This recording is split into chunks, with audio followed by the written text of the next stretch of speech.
I'm ready. What up? Let's get to it. So we got the first preseason game down. SKOL Vikes with the dub. Anytime you get a victory preseason, regular season, it's always a good thing. Vikings starting off good, setting the tone towards the preseason. Not only that, you can build momentum going into the regular season, correct? And that's what it's about. Young players stepping up, veterans on the brink, stepping up. And some guys made some plays today. I got a list. I was gonna do a live, but I don't have time to sit there and do a live right now. Maybe tomorrow. If not, get back on them next week. But I got a list of things from the game. First up for first quarter, MCCARTHY. Solid first quarter. First drive, man. He only played one drive. What did you expect? Smart move by KOC. No need to bring him out there for a second drive, risk injury, et cetera, et cetera. And from what I seen from that drive, it was solid, man. He looked good. He looked poised in the pocket. He never panicked. Made some good throws to Addison. Like I said, JJ to Addison connection. You will see that a lot. Not only this preseason, I'm sure Addison will play a lot because he won't be playing the first 3 games of the season, right? But during the regular season, dog, don't be shocked to see JJ McCarthy to Addison, dog, a lot. Look forward to that connection. Made some good throws. He missed one throw across the middle. I believe it was a 3rd and 10, 3rd and 15, something like that. You would like to see him make that throw, but it's the first preseason game, man. Going against another team, getting acclimated. First game back since injury, so things takes time. It was good to see Brian O'Neill out there, all the starters, Donovan Jackson. He had some good reps, had some bad reps, but at the end of the day, that's football, man. It's part of the business, part of the game. Overall, he looked good.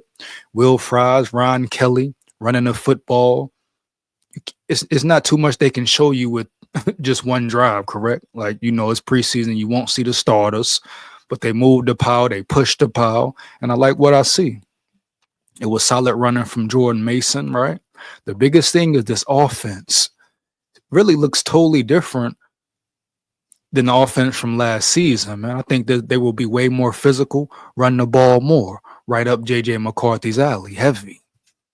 They can really pick and choose, but the way it looked today and the way this game went, they want to be a physical team, beat you up, bang you up heavy, man. Period. And I'm excited about it. That's the perfect role, perfect position, spot to put J.J. McCarthy in as being your quarterback.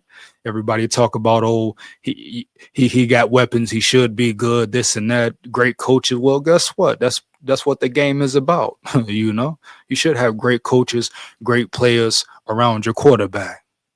Make the game easier for him. But just the protection I saw early, the pocket he had, the way he stepped up in the pocket, man, the offense is going to look different, but it's going to look really good, man. It's just a slight difference with the run game, the play action, as you see who your quarterback is.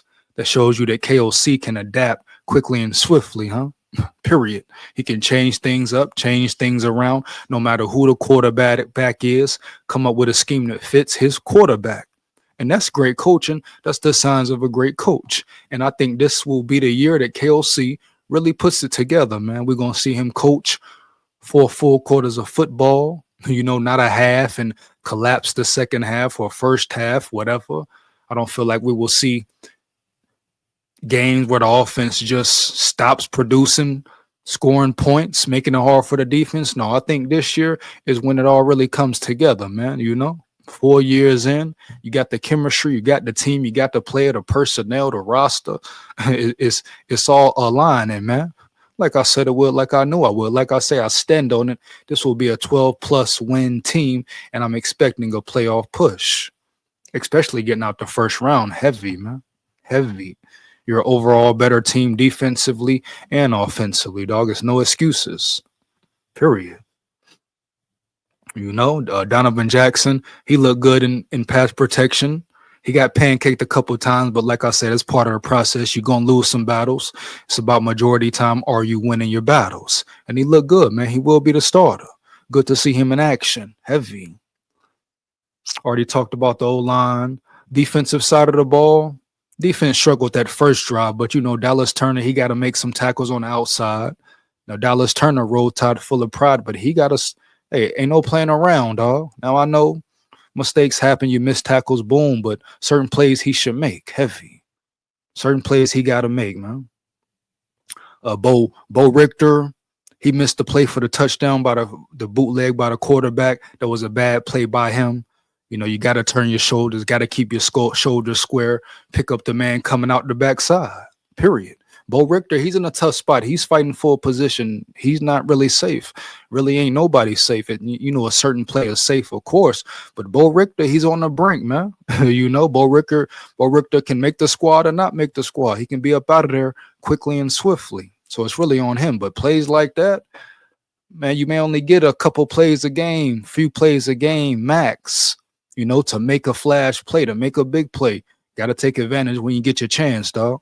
Got to make tackles, interceptions, sacks, homie. That's what it's about. That's why it's preseason. Period. Who going to show up? Gabriel Murphy, he's an animal. He will be making the squad. Gabriel Murphy will be a sack demon for real, dog. You can see if he can stay healthy. That was his thing last year, battling an injury. He looks more mature, looks bigger, looks faster. We talk about pass rush. And this man went undrafted. So we talk about pass rushing abilities. You think Brian Flores ain't going to utilize him, man? The speed coming off the edge, the hand movement, hand quickness, put a nice move on the left tackle, homie. This dude got skills, bro. He got skills, man. That's why I talk about the depth chart on defense. The trenches, homie, where the games are won, you're solid. If you're the Vikings, you should feel real good about the position you're in. As far as the trenches, interior and outerior, man, right? You know what I'm saying? Like we saw some guys on the field today that will be in the depth chart, potentially be in a rotation. Redmond will be in a rotation, homie, heavy. You hear me? Rodriguez, he's gotten better. Levi Rodriguez, he will be in a rotation, bro. Kevin O'Connell said it all has clicked for him just last week. So the guys that were on the field, that shows you the Vikings depth chart and the strong point of the defense, which is the trenches. And at the end of the day, the biggest concern probably will be the cornerback room. We saw Jeff Okudah out there a lot today, where he played 2 quarters, quarter and a half, you know, had some good plays, had some bad plays, but he just got to adapt, man. You know, it's going to take time. It's not going to look perfect first game of the preseason. It's not going to be all smooth. That's why it's the preseason training camp. Boom, you make your mistakes. Mistakes happen. When the regular season comes, it's smooth, dog. Everybody's in sync on the same accord. Go back to the drawing board, watch the film, boom, break it down. But Jeff Okudah, he has a lot to prove. This is probably his last chance to really stick with a team.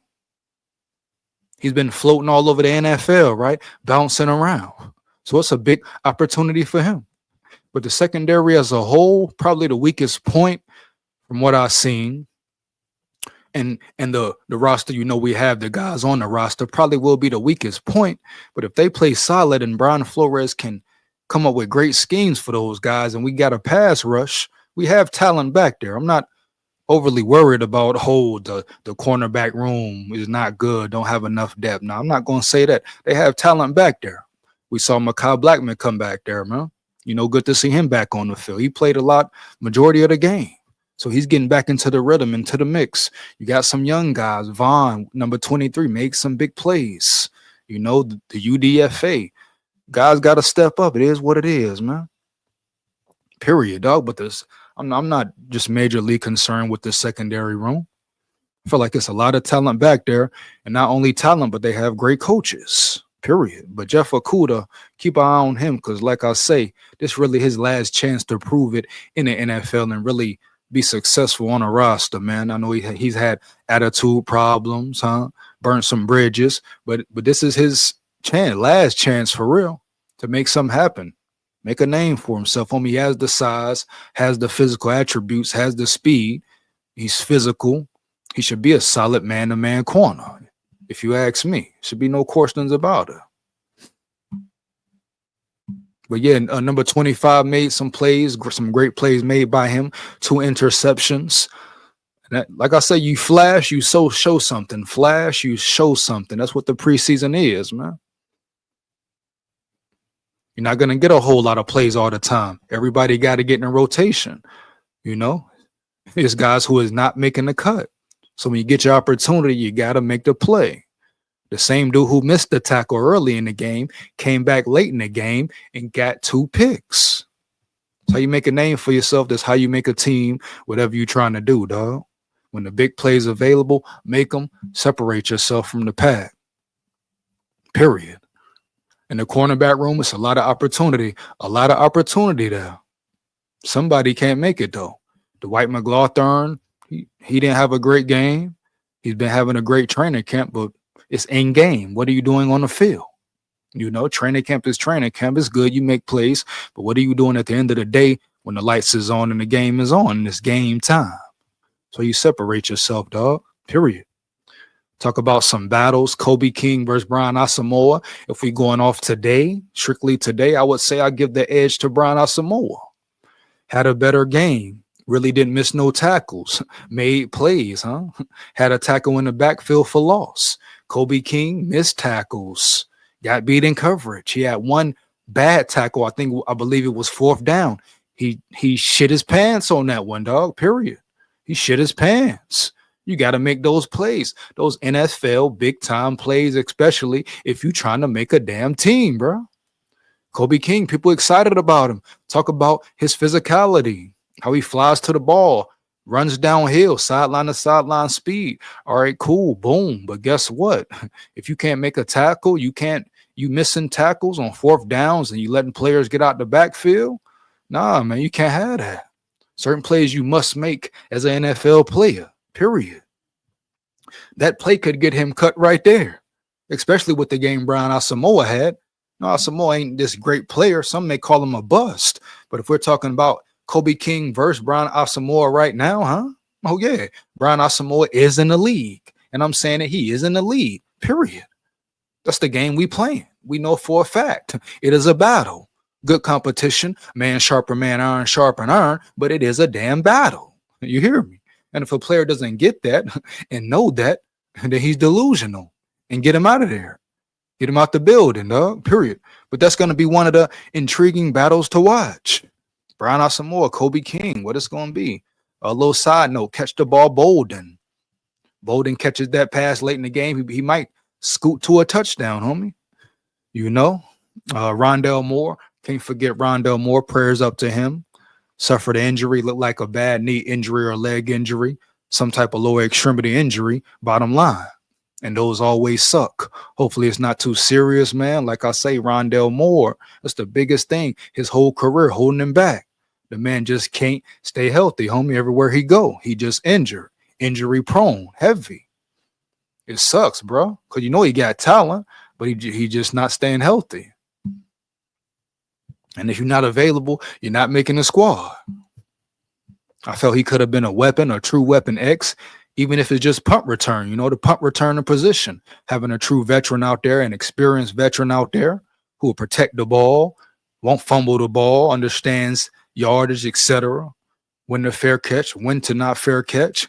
All that plays a role, man, in special teams. There's no I in team, dog, period. Every unit plays a major role and got to be in sync on point. But Rondell Moore, once again, prayers up to him, homie. Wish him a full recovery quickly and swiftly, man. Best wishes to you, dog. Keep your head up, homie. 1,000. You hear me? Sam Howell is the backup, but another battle to watch. And I believe after today, Max Brosner might be your number 2. Yeah, I said it heavy, homie. No disrespect to Sam Howell, but Max Brosner might just be your damn number 2. The way he controlled the game, the way he looked calm back there, and they gonna say, oh, he was going against a 3rd string, 2nd string. Oh, no, it don't matter, man. He looked better than Sam Howell today. Pocket presence, calmness, arm ability, the throws he made, had some good throws, dog. Some throws he threw in there and let it rip. Let that thing hang in there, huh?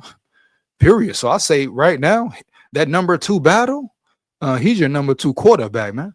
You're talking about a rookie guy who looked poised in the pocket. He didn't panic. The 4th down, had a great throw, huh? Stood in that pocket, no panic at all, right? Calm, poised, dog. You hear me? Stoic demeanor in that damn pocket. That's what it's about. And you can tell the whole quarterback room, they learned certain techniques. similar throws. They throw the same way. They understand the check downs. They understand who's going to be open, which way to shift, slide right, slide left. You know what I'm saying? Hey, man, it's a beautiful thing. It's a beautiful thing.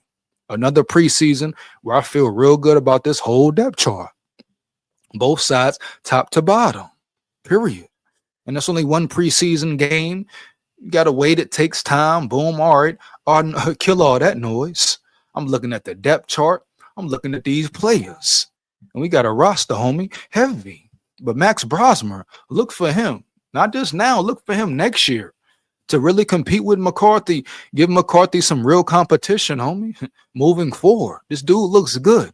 To be a rookie, the way he played and performed, you cannot take that for granted, and you cannot ignore it, dog. Care what nobody talking about, huh? You cannot ignore the way he played. Period. Controlling the clock. He had the little muff fumble. Whose fault was that? Well, do we really know? Bad exchange from him in the center. But overall, dude looked good, like he belonged. You know, confidence on 1,000. Kudos to KOC once again. Quarterback whisperer for real. Period. But yeah, great victory. They leaned on him. They broke him down. Physical football. What I took away the most exciting part was that the Vikings will really be a physical football team, bro. They want to beat teams up, bang them up on both sides of the ball. Heavy. Both sides, bro. You think about the starters, man. The Andrew Van Ginkels, Jonathan Grenard, Blake Cashman, the defense, cornerback, secondary room. And we saw Theo Jackson on the field. He's going to be in a rotation, but I'm wondering if Theo Jackson ain't the starter, who is the starter out there? Or the other safety? We know Hitman, right? But who's the other guy? We know Metellus, but who's replacing Cam Bynum? Is it somebody like we don't know about, a sleeper? Huh? Or did they just want to get Theo Jackson in the mix? Since it's really his first time in the rotation, his first time really getting opportunity just to see where he's at. But I'm excited about the defense, excited about the offense, and just how the offense looks as a whole. You could tell it looks different, but it's in a good way, bro. Just simple, subtle things. You can tell how they're going to use McCarthy, what it will look like with the starters in there, with Jettas in there. Like I've been saying, got to pick your poison with this offense, with this team in general, man. They can beat you so many ways. Now they can run the ball. They got an O-line. Not only that, they're protecting McCarthy, homie. It's going to be great pass protection, homie. Heavy. And they got bullies up front. But they can pick and choose every week. Either way they want to do it.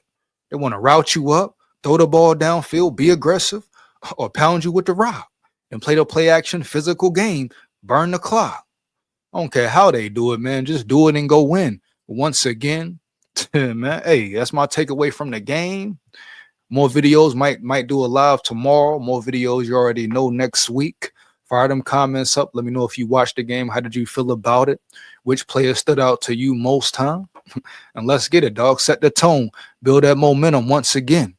You know what it is. Big SKOL here. SKOL Vikes. Win, lose, or draw. We run the North. Yeah. Believe that.